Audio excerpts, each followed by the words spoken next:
If we want to create an exhibit that's powerful, we do need to think about a variety of experiences. So one way to do this is, as you're planning your exhibition, as your planners and working with your educators, is to think, okay, let's think about all the ways in which people learn, and let's see if we can try to develop techniques that will reach out to them.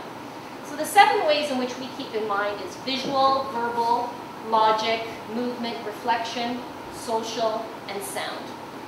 And I'll just briefly go through those. Visual, of course, is people who really enjoy looking at things, reading things, designing and creating. They really learn best by dreaming about things after looking and understanding. So, you know, when you watch people going through an exhibition and they're really hands behind their back and they're wandering around looking and reading, they're really engaging with the material. You might think that they're not, but that is because that's the way they learn, is that they experience it by reading and visualizing what's in front of them. So there is a place for text panels on the wall and beautiful images on the wall. Of course, there's people who learn verbally, who love to talk. But the way they learn is to talk about it. They see something, and then they need to read about it, write about it, and talk to somebody else about it. So how can we create a place that's engaging for people to talk in a verbal way? Also, logic. This is also, in some ways, very much about hands-on, asking questions, experimenting, using your hands, understanding puzzles. So it's not just enough to sort of put something out there and say, here is a beautiful artifact, it's wonderful, here's a story about it. A person really needs to get in there and understand the puzzle of that artifact.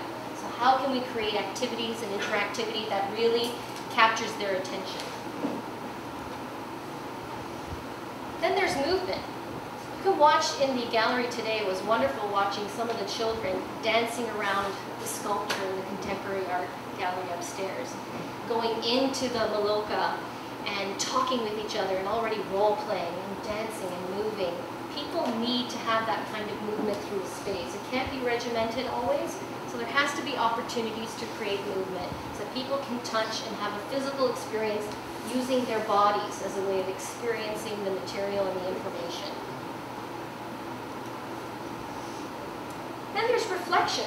There has to be opportunities not only to rest. Sometimes very large museums that you go to, you're kind of walking through it and you're so tired. We call it museum fatigue. As you go through, you're tired of reading and looking at artifacts, and it's not because you don't want to learn anymore, it's just because there's just too much information.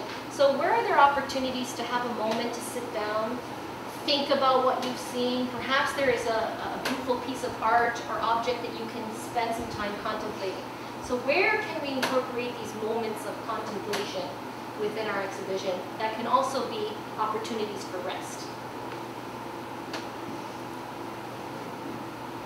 And then there's social. This is in some ways similar to verbal, but this is when we talk about groups, school groups, tour groups, families, maybe grandparents with grandchildren coming in.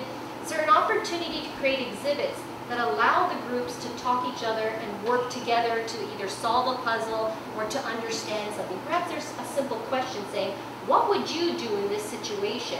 And then the group can sit there and think, let's talk about it together as a group and experience this exhibit as a group. So social opportunities are just as important.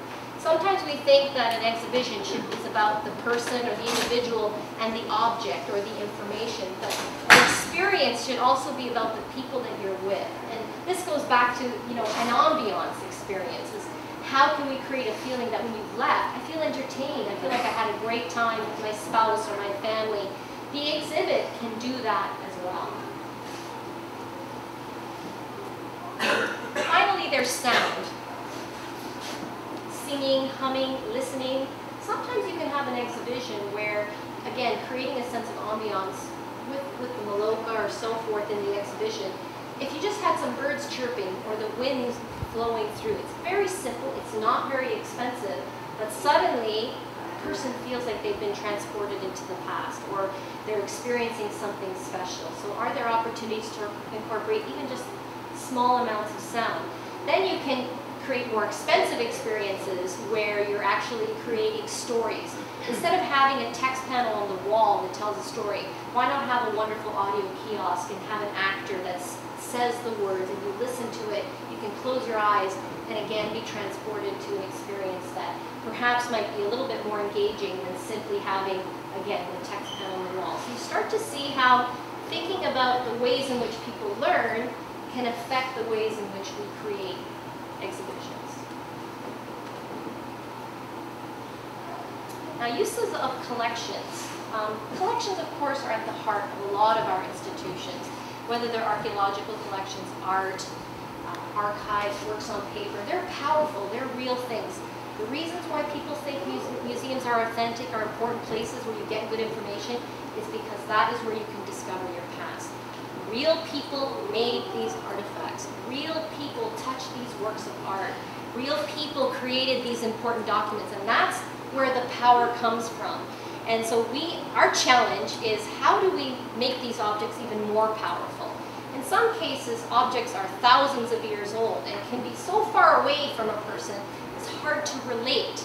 So we have to constantly be thinking about how we can make our collections accessible to people. And that's through exhibitions, that's through learning styles, and that's through just being creative with our collections. So let's think, there are 3 ways in which we can think about our collections.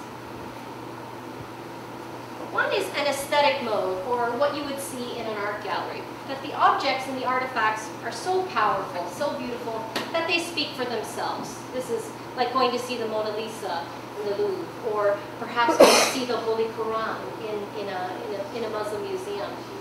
A beautiful, amazing dinosaur. I mean, they're so powerful that really they don't need a lot of interpretation around them.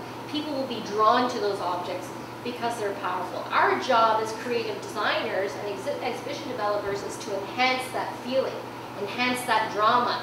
That can be through lighting, a little bit of sound, space, the way in which a person comes up to it. If you have an object that's really powerful, but it's surrounded by a lot of images or text or other artifacts, maybe you can lose that power. So you have to also think about how you create the power of an artifact. The other is context. Understanding culture and history. Artifacts tell stories about people. We'll go out to the gallery and we'll see how we've used a lot of the artifacts to tell stories.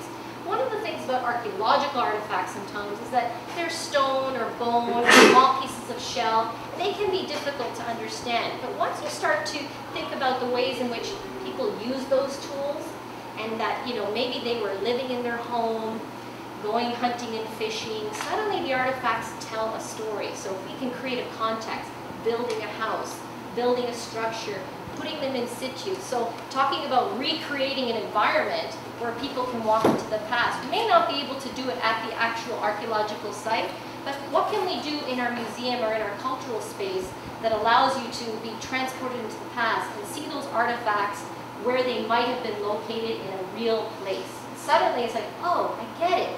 The small stone tool, that's how they used it. Now I understand. So it's not about art and power, it's about story. The other is about process. Sometimes artifacts tell more about how something is made. Again, so this is a different way of looking at an artifact. And so one of the best ways to do this is to take a series of artifacts and go through a process. For example, we had at the Paper Discovery Center is that Michigan? Appleton, Wisconsin.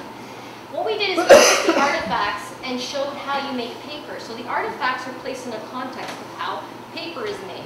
So maybe the artifact isn't about art, it's not about story, but it's about process. How something is made, how something is used, how something deteriorates over time, how you create great art. So artifacts can be used in a lot of interesting ways, instead of simply in cases, walking through them.